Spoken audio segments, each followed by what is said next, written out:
Adjay with me, ang inyong maestra nga nag-atiman sa mga kids.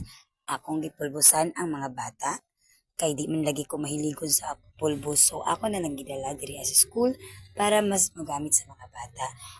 Gidala po na ako apil ang Chris nga lotion, kay dili naman ako siya gamiton, no? Kay lahi naman po akong gigamit kay nga lotion. So, nalipay jud kaayo ang mga bata, kay humot na gid kaayo sila.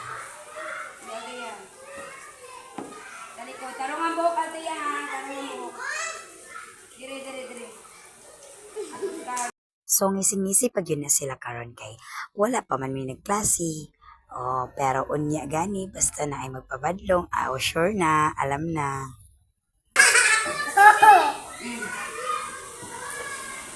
Okay, dito. Kamo, pareha na tagbaho ka na. Ako ka maoy. What? O tanawa, ako na ipatupihon sa ilang buhok, matag-as, o diba?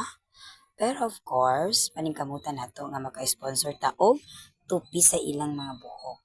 Ako sa agin ng paningkamutan og practice.